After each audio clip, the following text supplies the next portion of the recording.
do Espiritismo, que vem a decodificação do Espiritismo, vai sendo introduzida para nós. E assim nós vamos aprendendo com a espiritualidade maior e repassando àqueles que têm essas mesmas oportunidades. E várias são essas novas revelações. Tudo se modifica o tempo todo. Nada é a mesma coisa para sempre. A doutrina, o mundo espiritual, está em constante modificação. Está avançando sempre o tempo todo. Para nós, a nossa concepção de hoje, na nossa capacidade de entendimento, não poderia existir um espírito mais poderoso do que o nosso Senhor Jesus Cristo aqui na Terra. Isso, o que nós conhecemos como Jesus.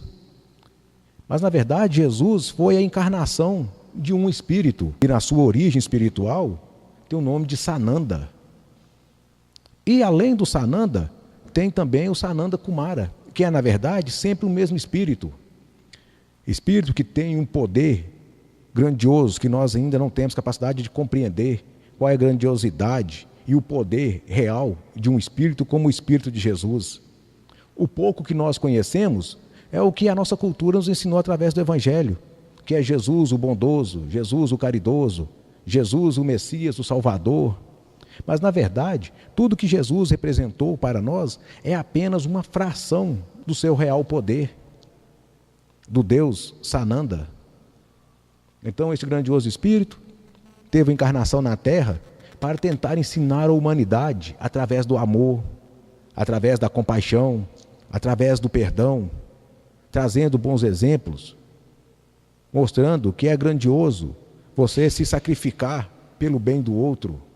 O próprio mestre Sananda, no caso Jesus, esperava, a ponto de algum tempo atrás, a espiritualidade até nos dizer que o homem luta tanto para sair da água e quando sai, se suja novamente na lama.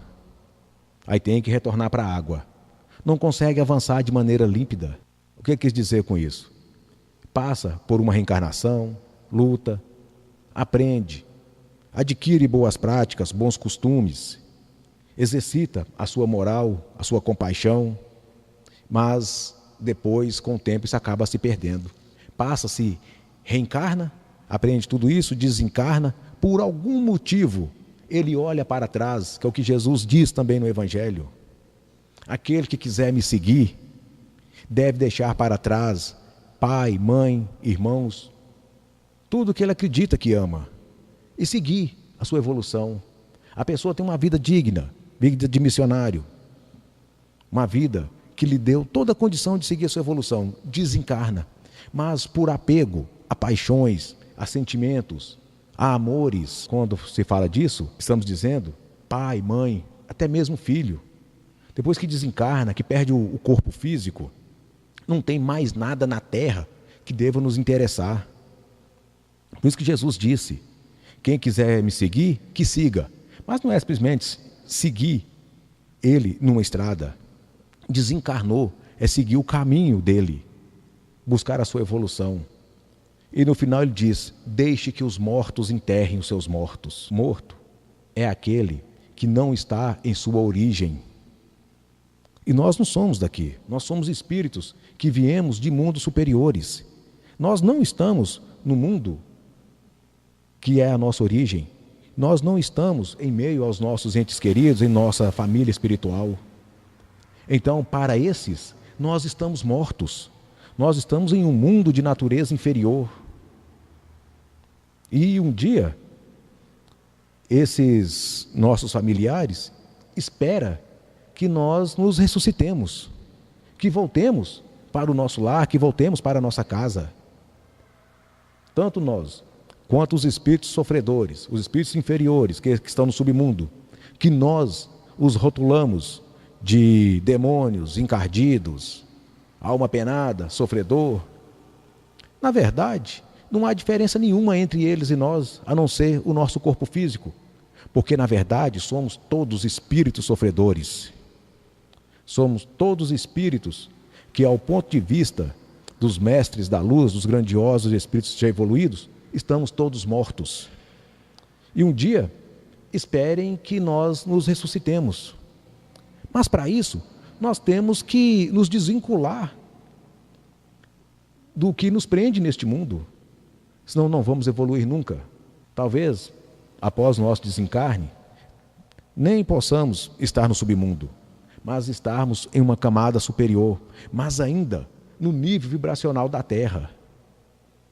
É por isso que Jesus disse que na casa do meu Pai existem várias moradas. Não é um tanto de casinha, uma atrás da outra, não. Várias moradas são planos vibracionais diferentes. São dimensões com vibração energética diferentes uma da outra.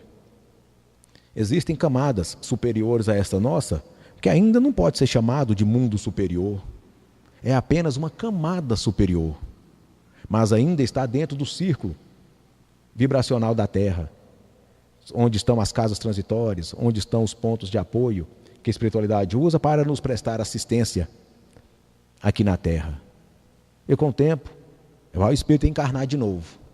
Aí ele está sujeito às leis físicas, está sujeito às leis da natureza, está sujeito às leis da natureza humana, que geralmente é provida de egoísmo, inveja, ciúme, maldade, mentira, traição, imoralidades. Então aquele espírito que estava limpo voltou e se contaminou novamente. Uma reencarnação que era para lhe ser útil acaba lhe trazendo algum prejuízo. E tendo prejuízo, cabe a esse espírito então corrigir os seus erros, aprender a fazer de maneira correta aquilo que ele já havia aprendido antes e agora de novo. Como eu estava dizendo a vocês, no descortinar do Espiritismo, as coisas vão se alterando, as regras no mundo espiritual vão se modificando. Os grandes mestres da luz, que é quem tem o direito de decisão sobre a Terra, sobre a vida de todos nós, vão tomando decisões e mudando os planos. Eles podem entender o seguinte: não, nós vamos mudar a maneira de agirmos com a Terra para aqueles espíritos que ali estão. A evolução foi muito pequena no decorrer de 1800 anos, da época de Jesus até meados de 1850. Ainda tínhamos escravos. Isso é um atraso que não tem explicação. E mesmo assim, já tendo Jesus deixado a lei da humildade, da compaixão, da caridade, então a evolução foi muito pequena nesse período. Então, os grandes governantes da Terra, então, permitiram a codificação do Espiritismo. Porque, na verdade, o Espiritismo e mediunidade existe desde o início dos tempos. Desde quando começou a ter pessoas encarnadas neste planeta, já havia mediunidade. Desde a época de Moisés, já havia o mediunismo. É tanto que havia incorporações naquela época. Mesmo na época de Jesus também havia incorporações. Mas em outra oportunidade nós vamos falar sobre essas incorporações na época de Jesus e da época de Moisés. Assim como nós já falamos anteriormente. E olha que Moisés esteve na Terra há quase 4.000 anos atrás. Mas era um fato desconhecido pela humanidade. É tanto que era dito que era proibido mexer com os mortos. E isso durou até o tempo de Allan Kardec, quando os grandes governadores da Terra, os grandes mestres da luz, então decidiram que através de Kardec o Espiritismo seria decodificado. Então as coisas começaram a mudar. Mudar não as pessoas propriamente dita de maneira individual. Quando se muda a cultura, se muda a regência de um planeta ou de um povo, muda-se, é a energia que envolve este povo. Mudou-se então a energia da Terra. Então as pessoas começaram então a compreender outros fatos e entender de maneira até mesmo sem que as pessoas percebam. Acontece de maneira natural. Então depois da codificação do Espiritismo, que as pessoas começaram então, ainda estamos engatinhando em relação ao Espiritismo. Às vezes nós achamos que conhecemos muito do mundo espiritual, quanto na verdade não conhecemos praticamente nada ainda. Só conhecemos aquilo que a espiritualidade permite que viemos a conhecer, nada mais que isso. Mas o que nós temos certeza é que quando há necessidade ou a decisão, essas informações vão chegando. E nós começamos a trabalhar essas informações aos poucos. Com o passar do tempo, isso acaba sendo inserido na cultura humana. As pessoas vão tendo novas percepções, vão compreendendo fatos diferentes, vão aprimorando e melhorando a convivência uns com os outros. As pessoas vão se tornando um pouco mais honestas e mais justas. Aquilo que estava escondido começa a aparecer. Aquela verdade que era cobertada com a mentira começa a perder força. Então começa a surgir as verdades. E só fica incomodado com a verdade quem protege a mentira. Então a natureza humana começa a ser moldada e melhorada. Após a decodificação do Espiritismo por Kardec, que as energias começaram a ser alteradas no sistema humano, no sistema planetário, no nosso povo, então começou a surgir de maneira natural novos conhecimentos. As pessoas se interessaram por novas pesquisas e estudos. As pessoas começaram a ficar um pouco mais humanas. Apesar de tantas guerras que surgiu de lá para cá, mas guerras sempre existiram. Mas, por outro lado, houve também avanços e melhorias. Quando se evolui espiritualmente, se evolui tecnologicamente também, se evolui na ciência, se evolui no aprendizado, se evolui na convivência e na comunicação. Um dos grandes passos que aconteceu para isso, primeiramente, a extinção da escravidão, que foi logo depois da decodificação do Espiritismo. Não é o ensinamento que é o mais importante. O importante mesmo é a energia que é projetada, é a energia que passa a envolver todas as criaturas daquele mundo que está sendo alterado. A partir daí começou então a revolução de conhecimento, da medicina.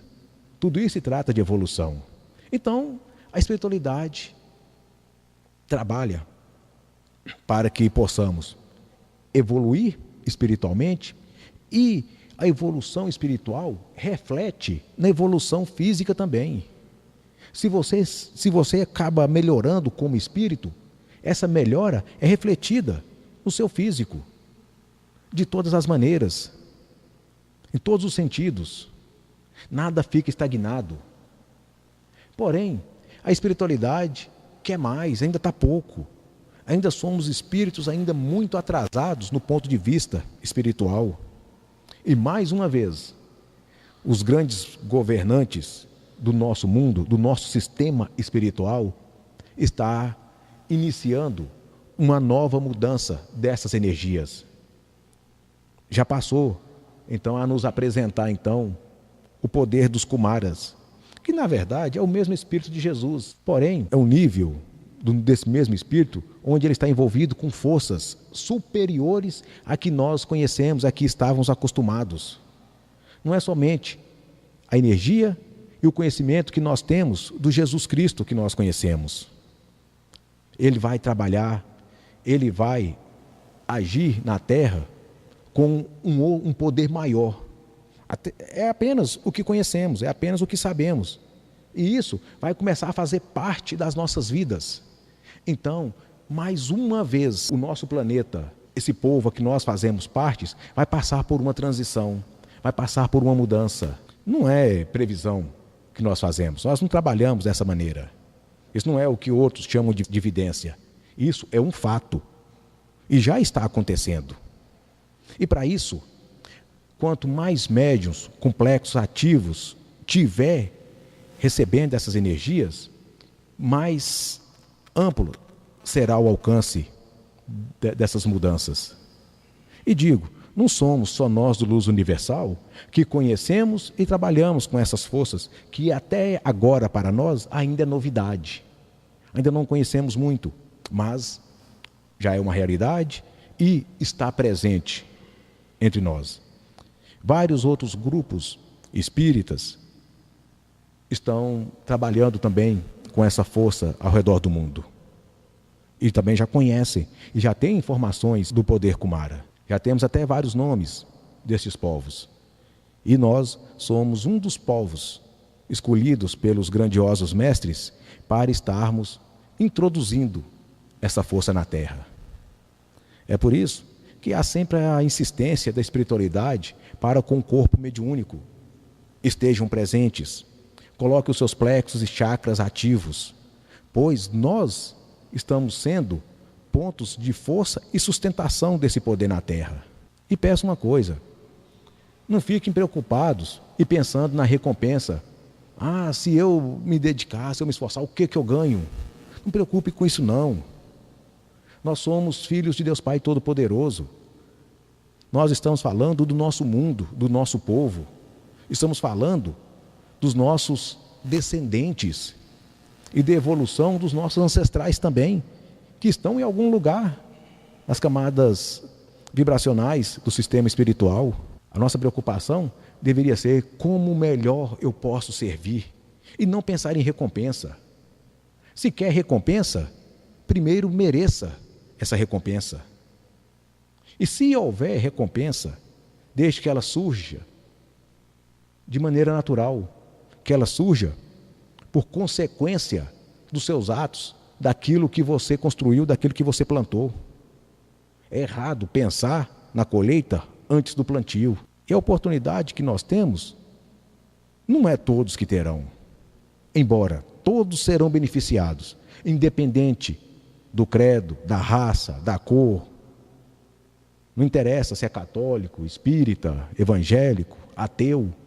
Todos serão beneficiados da mesma forma, pois não há distinção entre os filhos de Deus Pai Todo-Poderoso aos olhos da espiritualidade maior. O que há é aqueles que são úteis e aqueles que não são úteis. Pois tenho certeza de uma coisa, o nosso Senhor Jesus Cristo nos deixou bem claro: você vale é pelo que você produz. O seu valor está nas suas ações e não simplesmente naquilo que você acredita. Tem um texto do Evangelho que fala que a fé sem ação não vale nada. Eu tenho fé, eu acredito muito em Deus, acredito em Jesus, mas só acredita, mas não faz nada além disso.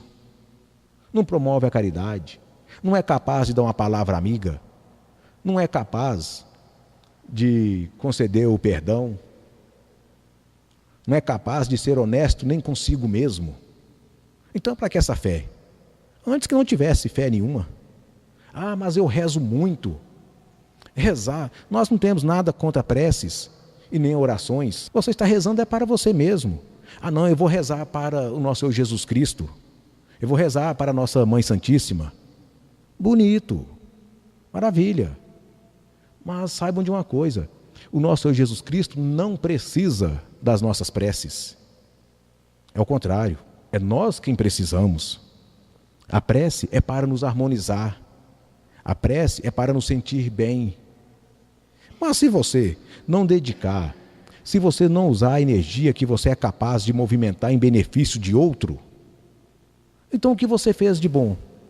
O que você fez para merecer alguma recompensa? Nada. Você se preocupou somente consigo mesmo, mesmo que esteja fazendo uma prece. Mais uma vez, Jesus nos ensina no Evangelho: aquele que tem muito, muito mais ainda receberá. E aquele que tem pouco, até o pouco que ele tem, lhe será tirado. E dado ao que tem mais. A prece do Pai Nosso, em poucas palavras, diz tudo o que precisamos saber. Então não basta simplesmente fazer a prece do Pai Nosso. Obedeça ou cumpra o que você está dizendo na prece. E entenda que assim na terra como nos círculos espirituais são os mundos, são as moradas de Deus Pai Todo-Poderoso. As leis, as regras que nos regem na terra são as mesmas que nos conduzem a Deus. Se nós não somos capazes de cumprir e seguir as nossas próprias regras e leis, que moral nós temos para exigir alguma coisa das leis divinas. Nenhuma. Então, meus irmãos, que sejamos úteis, verdadeiros. Primeiramente, sejamos verdadeiros com nós mesmos. Não precisa ninguém avaliar a nossa conduta, a nossa postura. Não precisa ninguém nos dizer o que está certo, o que está errado. Nós sabemos onde estão as nossas fraquezas, onde estão os nossos erros, onde estão as nossas falhas. Então, que sejamos honestos e justos e começamos a correção por nós mesmos. Melhore e produza. Quanto mais você melhorar, quanto mais você produzir, mais a espiritualidade, mais os grandes mestres vão lhe apoiar. Mesmo que a sua vida não melhore da maneira que você quer, mas vai melhorar na sua condição moral, na sua condição física. Como eu disse, não esperemos recompensas que não merecemos. Se o que nós estamos fazendo é pagando uma conta. Quem paga uma dívida não merece recompensa. Era uma dívida. Depois que você pagou, aí vai ficar no 0 a 0. Aí se você adquirir um crédito, aí sim, você passa a ter algo a receber futuramente. Mas até hoje, se nós estamos aqui na Terra, encarnados, temos a mediunidade, é porque devemos. Se fôssemos espíritos bons, estaríamos nos mundos espirituais como mentores de espíritos como nós. Então o que nós temos que fazer? Pagar a nossa dívida. Mas o que nós fizemos de errado? Não sei. Só sei que temos erros anotados no nosso histórico. E para corrigir, é só sermos bons, justos e honestos. Já parte daí. E quando você identificar um erro, corrija esse erro. Não deixe ele esquecido. Talvez ninguém à sua volta fique sabendo do seu erro, mas você sabe. E quem foi prejudicado pelo seu erro, também sabe. E ele vai lhe cobrar um dia. Mesmo que ninguém lhe cobre nada, nunca. Nem os seus mentores, nem o prejudicado. Mas a sua consciência, quando você se tornar um espírito em um mundo de luz, ela vai lhe cobrar isso. Então eu vou deixar quietinho. Aí eu fico livre e me safo dessa situação. Mas a sua evolução, um dia vai lhe cobrar. Um dia você vai se tornar um espírito bom. E quando você chegar a um certo nível de consciência dentro do poder espiritual, você vai se envergonhar da sua atitude. A sua consciência vai lhe causar um remorso e você não vai suportar viver sabendo que você tem um mal feito escondido. Então você mesmo passa a se cobrar e você vai implorar a oportunidade de voltar e corrigir aquele seu erro. Isso é por você, para você se sentir bem. Hoje a nossa consciência nos perdoa. Hoje eu me perdoo dos meus erros que ninguém sabe. Já que ninguém está me cobrando, deixa para lá. Mas vai chegar um tempo que a minha consciência não vai me permitir isso. E eu mesmo vou me julgar e vou me culpar. Um sábio chinês, até chamado Confúcio, que diz o seguinte: um homem que comete um erro e não o corrige, comete um novo erro.